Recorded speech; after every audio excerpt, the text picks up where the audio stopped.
pour cette dernière partie, je vous propose différentes idées avec des supports que vous pouvez associer à des pics.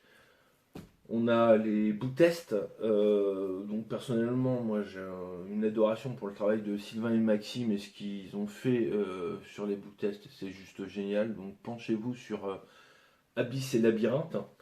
Euh, Si vous voulez commencer, prenez d'abord Abyss, même si les deux sont géniaux, hein, vraiment, mais c'est bien d'avoir comme base Abyss et de mettre en ajout Labyrinthe. Euh, Vous avez aussi des bouts tests, alors peut-être un peu plus destinés à la scène, à mon sens, c'est ceux de Vincent Hédan qui sont excellents aussi. En plus, ils offrent l'avantage d'exister dans des formats différents avec un nombre de pages allant de 200 à 600 pages, donc c'est super bien. Bref, pour les book tests, des petites idées, par exemple, si avec les molons, vous demandez juste à votre spectateur d'écrire la première lettre du mot, ça va vous éviter d'aller à la pêche à la première lettre et que les choses soient verbalisées. Là, la personne va juste écrire la première lettre et vous connaîtrez le mot. Et pour elle, comme en plus elle a gardé le papier avec elle, jamais la personne ne pensera que vous ayez pu avoir connaissance du mot, surtout qu'elle ne l'a même jamais écrit. Vous pouvez vous servir de ça aussi pour amener une personne à, à trouver des choses auxquelles vous pensez. On va prendre un exemple. Vous lui dites, j'ai un livre, ce que je vais faire, secrètement, je vais choisir une page, et vous allez essayer de trouver la page. Voilà, j'ai une page en tête. Et d'ailleurs, ce qui serait hallucinant, enfin, si ça marche, hein, parce que déjà, si vous trouvez la page, c'est que si ça marche, je vais me permettre hein, d'essayer autre chose. Je vais choisir un mot sur la page que j'ai choisie. Allez, on tourne celui-là. Ouais, ok. Donc, j'ai un mot qui est sur la page que j'ai choisie. Et je vous préviens, hein, si vous arrivez au stade du mot, ça va pas être simple parce que je me suis pas contenté d'un petit mot, hein. Voilà, j'ai pris un mot costaud, un mot long, bien lourd, avec plein de lettres à trouver. Voilà, plus de 3 syllabes hein, dans le mot, donc si vous y arrivez, chapeau. Et donc là, vous demandez à votre spectateur de trouver la page à laquelle vous pensez. Donc on va commencer par le chiffre des centaines. Et là, elle trouve le chiffre des centaines. Ensuite, elle trouve le chiffre des dizaines et le chiffre des unités. Alors bien sûr, vous pouvez lui demander directement de nommer une page et ça sera bon. La personne ne va pas être super étonnée, elle ne va pas se dire ouais c'est génial, j'ai trouvé la page à laquelle la personne pensait. Non, parce qu'il lui manque des preuves. Et donc vous lui dites, ouais en fait je vous sens sceptique là-dessus. Ouais en fait vous n'avez pas la preuve que j'ai choisi cette page. C'est ça. Donc la personne va acquiescer. Il dit mais vous vous rappelez, je vous ai dit que j'ai choisi une page, mais que sur cette page j'ai choisi un mot. Alors ce que vous allez faire, vous allez prendre le livre, donc vous lui remettez le livre, elle va aller à la page qu'elle a devinée, même si elle n'y croit pas trop, et donc elle va aller chercher le mot que vous avez soi-disant en tête. Comme vous lui avez spécifié qu'il s'agissait d'un mot long, vous pouvez même lui rappeler juste à ce moment-là, elle va aller chercher donc un mot long sur la page, par exemple, je sais pas, 126, et vous lui dites, vous avez un mot, c'est bon. Alors, je ne vais pas vous demander de me le donner comme ça, juste pour pas que vous changiez d'avis si vous sentez que vous faites fausse route, vous allez juste noter la première lettre du mot. Donc là, carnet, une première lettre, pique, et vous connaissez le mot qu'elle a choisi. D'accord. Et vous lui dites, bon bah, on va pas faire comme tout à l'heure, parce que tout à l'heure il vous manquait de preuves, donc si vous me dites quel est le mot et que j'acquiesce, vous n'allez pas me croire. Donc je vais l'écrire. Donc dans le carnet, et d'ailleurs vous pouvez faire le pic à ce moment-là quand vous allez écrire le mot, vous vous dites, bah, je vais écrire le mot que j'ai en tête. Vous écrivez le mot que vous avez en tête, vous refermez le carnet, et vous demandez à la personne de vous dire quelle est la première lettre du mot qu'elle a, selon vous, senti comme étant le vôtre. Elle donne la première lettre, vous acquiescez. Il dit bon, on va arrêter là, hein, ben, maintenant il vous fait une preuve, donnez-moi le mot qui est selon vous celui que j'ai choisi. Elle vous nomme le mot, et là vous l'invitez à prendre le carnet, elle ouvre le carnet, et elle découvre que c'est bel et bien le mot que vous avez choisi sur la page qu'elle avait au préalable deviné. Voilà. Donc ça c'est un effet qui est super bon, parce que c'est le spectateur qui fait tout, même si au départ il n'y croit pas, il fait tout. Voilà. Et je trouve que quand la magie se fait chez les spectateurs, ça rend pour eux l'effet encore plus magique. Au niveau des book tests, il y a un truc super intéressant aussi. Vous vous rappelez de la bonne date, le tour avec la blague dans le carnet où on a deviné la bonne date et après vous révélez la date à laquelle la personne pensait. Si après avoir fait cet effet, vous faites d'autres effets, et puis à un moment vous dites, tiens, j'ai un truc à vous montrer, je bosse là-dessus en ce moment. Il s'agit de pi. Les 10 000 premières décimales de pi. Un jour, il y a un gars qui a eu l'idée de dingue de faire un bouquin contenant les 10 000 premières décimales de pi, et il s'est dit, ça va marcher. Voilà. Bon, là, comme objet de curiosité, il n'y a pas mieux, donc c'est pour ça que j'ai ça. Il s'agit donc simplement d'un book test qui est génial de Vincent Edan. Et donc là, vous faites votre effet de pi, vous lui dites, vous dites à la personne donc que vous allez être capable de retrouver les premiers chiffres d'une page qu'elle va vous nommer. Ensuite, vous l'invitez à vous donner 3 chiffres successifs n'importe où dans le livre. Vous allez pouvoir énoncer la suite à l'infini sans vous tromper. Et donc quand vous avez fait ces deux effets-là, vous rappelez l'effet de tout à l'heure, vous avez choisi une date. Ce qui serait dingue, c'est de la retrouver dans Pi. Et donc grâce à Pi, vous allez retrouver la date qui a été choisie par le spectateur au préalable dans un tour précédent. Alors là, vous allez me dire, oui, mais il n'y a pas de Pi à proprement parler là. Oui, sauf si vous demandez à une personne d'écrire une date, prenez connaissance de la date en piquant l'information, vous lui demandez de penser à la date, et vous dites, écoutez, je suis en train d'apprendre Pi, je vais essayer de voir si ce que je pense, j'arrive à le retrouver dans Pi. Et donc là, vous allez noter une page, une ligne et une position sur le carnet. Et vous lui donnez ça. Elle va aller à la page citée, à la ligne, et à la position sur la ligne, et elle va découvrir la date qu'elle avait en tête et qu'elle n'a jamais verbalisée. Donc ça aussi, c'est une idée qu'on peut faire avec Pi et le PIC. Un autre outil aussi, c'est tout ce qui est lié au writer. Alors moi, j'utilise, ça dépend, le FP writer ou bien le band writer. Après, c'est vraiment une question de sensibilité.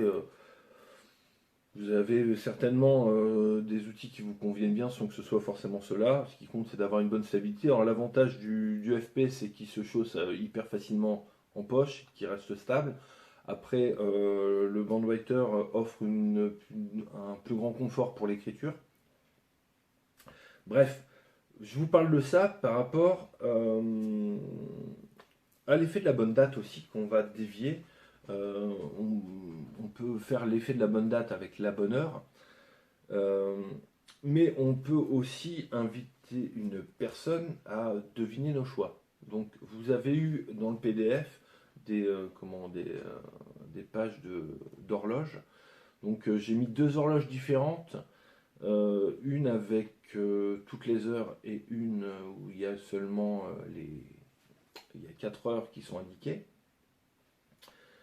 Avec ou sans le titre La Bonne Heure, après c'est à vous de voir si vous voulez jouer sur la blague ou bien l'écrire vous-même, bref, donc vous pouvez choisir. Et ce que vous avez est au format carte de visite standard, donc vous pouvez découper les cadres et ça rentrera sur votre carte de visite. L'idée est la suivante, vous avez un stylo, alors moi j'utilise un writer de 4 mm, donc il faut prendre un Sharpie, oui, ou bien simplement un crayon à papier avec une mine de 4 mm. Donc, il y a une cohérence entre ce que les personnes voient Surtout que voilà, si vous avez écrit par exemple la bonne heure ici avec le crayon, elle va voir la taille de la mine. Donc il y aura une cohérence entre ce que vous allez écrire là et là. Et vous lui dites voilà, je vais penser à une heure et vous allez deviner l'heure à laquelle je pense. Donc avec votre crayon, vous faites mine d'écrire l'heure, donc avec deux traits, voilà. Vous posez votre carte de visite et vous posez le crayon en même temps. Là, vous demandez à votre spectateur de penser à une heure qui serait celle que vous avez choisie. Donc la personne écrit sur le carnet l'heure à laquelle elle pense. Vous piquez l'information. Donc elle n'a encore rien dit. Là, vous reprenez votre carte de visite. Vous allez donc pouvoir écrire l'heure sur la carte de visite grâce au pic. Alors moi, je choisis cette horloge-là parce que le point central est plus gros et donc il permet de plus confortablement d'être au centre avec la mine. Donc, vous reprenez votre carte de visite, vous mettez l'heure et vous donnez la carte de visite au spectateur. Vous lui mettez à plat dans la main et vous lui demandez quelle est l'heure à laquelle vous pensez que j'ai choisi. Elle vous nomme l'heure, je sais pas moi, ça peut être très précis aussi, mais on va dire, je sais pas moi, 9h20, et elle va ouvrir et elle verra que ce sera écrit 9h20. Voilà. Donc ce qui est bien avec le Pix, c'est que vous n'avez pas à écrire après que l'élément ait été verbalisé. Pour prendre aussi une routine, alors je ne sais pas si elle est de lui, mais je l'ai vu exécutée par Victor Vincent, celle avec un nombre, voilà, vous choisissez un nombre que vous écrivez sur votre carte de visite, et vous avez une enveloppe que vous remettez au spectateur, et vous demandez au spectateur d'essayer de deviner le nombre auquel vous avez pensé. Le spectateur nomme un nombre, donc nous on le ferait plutôt avec le système de pique, donc écrit un nombre, nous on pique l'information, il prend la carte de visite, et là il découvre, par exemple, je sais pas, lui il a écrit 37, et vous avez écrit 35.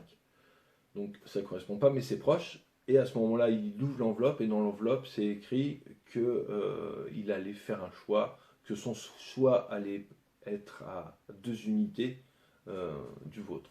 Voilà. Donc pareil, il y a plein d'idées avec le writer et le pic qui permet je trouve, d'accentuer les effets. Maintenant, on va passer aux cartes. Truc tout bête. Ça, il y en a plein qui connaissent. Un beau jeu marqué. Puis voilà, lisible, confortable, voilà, super bien. Donc là aussi, si vous connaissez un chapelet, un chapelet un jeu marqué en chapelet, on est parti. Et avec le pic, c'est super intéressant. Alors, pour le coup, on va pas piquer l'information sur le jeu. On va, une fois qu'on aura piqué la carte qui est choisie par le spectateur, donc personne choisit mentalement une carte, piquer l'information de ce qu'il y a écrit sur le carnet. Et là, vous prenez votre jeu, vous le mettez en ruban, vous le faites défiler, et là, vous allez prélever une carte au hasard. Et en fait, le hasard fait bien les choses, parce que vous, grâce à votre marquage, vous allez repérer la carte qui a été choisie par le spectateur. Vous isolez la carte, vous lui demandez quelle est la carte qu'elle a choisie, et ça sera la même. Voilà, une idée aussi avec le jeu marqué associé au pic. C'est marrant parce qu'on se sert du pic lié au carnet, mais aussi du pic du jeu. Et pour finir, deux effets que tout le monde connaît. On va commencer par le jeu invisible. Alors, moi j'aime bien les jeux Phoenix. Deux formats. Donc là, le format poker, là c'est le format parlor. Peut être utilisé en close-up, mais aussi sur scène. Ce qui est génial, c'est que sans avoir des cartes jumbo, c'est hyper lisible. Et donc, là, le jeu invisible. Jeu invisible, voilà. Tout le monde connaît ce tour-là. Je trouve que à partir du moment où on prend l'information avant que la personne et dit quoi que ce soit, ça nous permet, là encore, de choisir, de présenter vraiment les choses de façon encore plus clean. En termes de présentation, un truc tout bête. Donc la personne, par exemple, je sais pas moi, elle choisit le 10 de pique. Vous sortez votre jeu. Et là, moi j'ai découvert ça avec Cody Fisher. Pu travailler à l'horizontale avec un jeu comme ça où on va retourner une carte, mais plutôt à la verticale, ce qui offre aussi une double réalité si vous faites venir un spectateur sur scène. Donc la personne choisit le 10 de pique, donc elle l'a juste écrit dans le carnet, elle n'a rien dit. Vous allez sortir la carte qui est à l'envers dans votre jeu. Ah, attendez, je la mets là. Enfin bref, on s'en fout, on sait que c'est le 10 de pique. Ce qui est génial aussi en travaillant à la verticale, c'est que après, donc vous voyez, il n'y a pas le coup des jokers. Donc quand vous écartez, vous assemblez à l'envers. Et vous pouvez, en tendant le bras, les gens vont flasher un dos. Donc ça accroît la crédibilité du jeu, puisque face, dos, donc pour eux, tout est normal. Voilà, donc ça c'est une super idée que j'avais découvert avec Cody Fisher, qui arrive même à faire qui termine même aussi un effet de jeu invisible avec un jeu complètement examinable. Mais ça c'est plutôt pour magicien. Sympa, dans une de ses confs, il explique comment il fait, et donc voilà, à la fin, il donne le jeu à examiner. Super idée. Autre truc aussi, c'est le Brainwave. Alors, Brainwave, moi je le fais de la manière suivante. Donc, pareil, on fait un pic, personne choisit une carte. Vous ne lui montrez pas les faces. Là, moi, en fait, les cartes sont rangées dans l'ordre. Donc, présentez votre jeu et vous dites, hop, par exemple, vous savez, après cette carte, il y a une carte, il y a une carte un peu spéciale. Voilà, je préfère vous le dire.